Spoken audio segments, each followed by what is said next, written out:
नमो भगवते वासुदेवाय।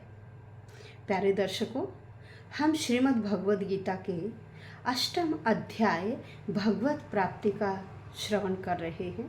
श्लोक संख्या 8 तक श्रवण कर चुके हैं, जिसमें भगवान श्री कृष्ण अर्जुन को बता रहे थे कि जो व्यक्ति मेरा स्मरण करते हुए अपने मन और बुद्धि को मुझ में लगाकर अविचलित भाव से मेरा ध्यान लगाता, चिंतन करता है, ऐसा व्यक्ति मेरे परम धाम को प्राप्त होता है।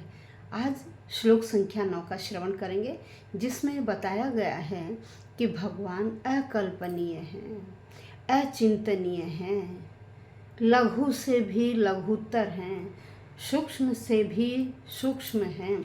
ऐसे भगवान के स्वरूप का वर्णन किया गया है। श्री कृष्ण अर्जुन को बता रहे हैं कि देखिए भगवान का स्वरूप कैसा है, तो हम भी इनके माध्यम से भगवान के स्वरूप का आज श्रवण करेंगे। तो आइए श्लोक संख्या 9। कविम पुराणम अनुशासित रमणीयोरणीयान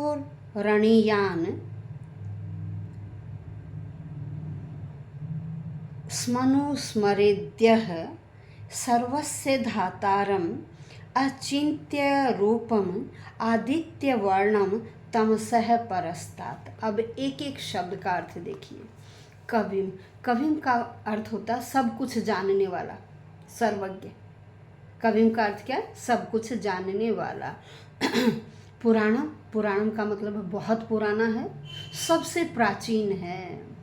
अनुशासितारम, भाई सबको नियंत्रण में रखने वाला है, वह नियंता है। फिर अणोहु, अणोहु का मतलब अणु की तुलना में, अणियांसम, अणियांसम बहुत छोटा है, अणु की तुलना में बहुत छोटा है। अनुस्मरित, हमेशा सोचता रहता है, भगवान हमारे बारे में हमेशा सोचते रहते हैं। यह जो सर्वस्य सबका, सर्वस्य सबका, धातारम, धातारम का अर्थ पालक है, वह हम सबका पालनहार है। अचिंत्य, अचिंत्य का मतलब है अकल्पनीय, हमारी कल्पना से बहुत दूर है। हम कल्पना भी नहीं कर सकते उनके स्वरूप की कि कैसा स्वरूप है। रूपम, रूप, जिनका रूप है। आदित्य वर्णम, आदित्य होता सूर्य, भाई उनका रूप सूर्य के समान बहुत प्रकाशमान है। जैसे सूर्य सारे संसार को प्रकाशित करता है, ऐसे ही भगवान भी हम सब की आत्माओं को प्रकाशित करते हैं। और क्या करते? तमसः है, हमें अंधकार से परस्तात, परे ले जाते हैं, हमें अंधकार से वह दूर करते हैं। तो अर्थ सुनिए, मनुष्य को चाहिए कि उस परम पुरुष भगवान का ध्यान करे, जो क्या है? सर्वज्ञ है, सबसे पुराना है, हमें नियंत्रण में रखने वाला है और लघुत्तम से भी लघुत्तर है, प्रत्येक का पालनहार है। सभी जो हमारी ये भौतिक वस्तुएं हैं, इन सब से परे हैं भगवान, अकल्पनीय हैं। और हमेशा हम पुरुष के रूप में उनका चिंतन करते हैं। कोई राम के रूप में मानता है, कोई कृष्ण के रूप में मानता है, कोई अन्य किसी और नाम से उन्हें मानता है, कोई शिव नाम से मानता है, कोई विष्णु नाम से मानता है। इस तरह से भगवान के नाम अनेक हैं, लेकिन वह प्रेरक शक्ति एक ही है, भले ही हम उन्हें अलग अलग नामों से पुकारें। और वह क्या है? भाई सूर्य की तरह बहुत प्रकाशमान है, जो पूरे संसार के देहधारियों के अंदर, अर्थात हम चाहे वह चर है, अचर है, हर के अंदर वह स्थित हैं। तो हमारी आत्मा के अंदर भी भगवान का अंश ही स्थित है। इस तरह से वह इस भौतिक संसार से परे हैं।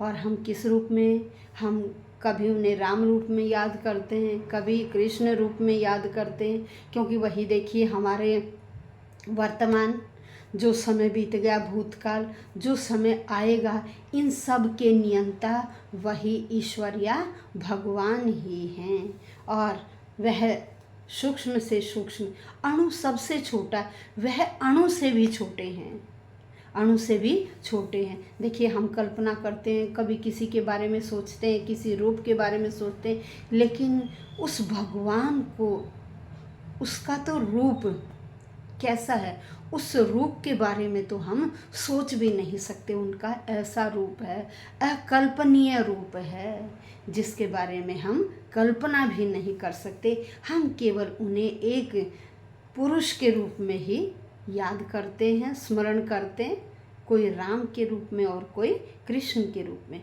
और वह हम सब के पालनहार हैं। जितने भी प्राणी हैं, मनुष्य हैं, पशु पक्षी हैं, जानवर हैं, हम सब के वह पालनहार हैं। ये मत समझिए कि केवल हम मनुष्यों के ही पालनहार हैं।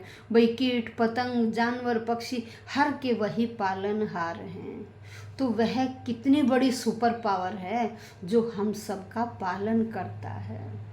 फिर क्या कहा कि सूक्ष्म से सूक्ष्म है, सबका पालनहार है, सबसे पुराना है, सबसे पहले वही एक प्रेरक, वही शक्ति थी जिससे ये सारा संसार बना है। तो और वह ही हम सब के बारे में सब कुछ जानता है, सब कुछ जानता है कि जो पिछली योनि थी उसमें हमने क्या किया, इस योनि में हम क्या कर रहे हैं, भविष्य में हमें जो योनि प्राप्त होगी हम उसमें क्या करेंगे, उन सब को, क्योंकि वही हमारे वर्त भूत और भविष्य को जानता है।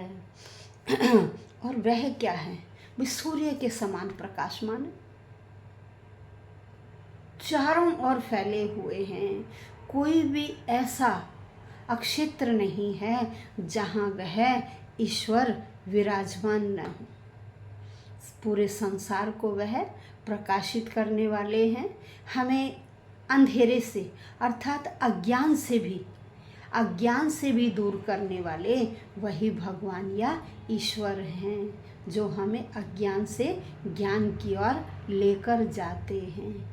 इसलिए हमें हर वक्त उस भगवान या ईश्वर का शुक्रिया अदा करना चाहिए, जिन्होंने हमें इतनी अच्छी मनुष्य योनि प्रदान की। इस मनुष्य योनि के लिए तो देखिए देवता भी इस धरती पर मनुष्य योनि में आने के लिए लालायित रहते हैं। तो फिर जो हमें इतनी अच्छी योनि प्राप्त हुई है, हमें इस योनि को ऐसे ही नहीं गंवाना चाहिए। उस भगवान का धन्यवाद करना चाहिए और समय का सदुपयोग करते हुए, आपस में प्रेम भाव से रहते हुए हमें अपना जीवन यापन करना चाहिए। और हर पल हर क्षण उस ईश्वर का धन्यवाद करते रहना चाहिए। धन्यवाद।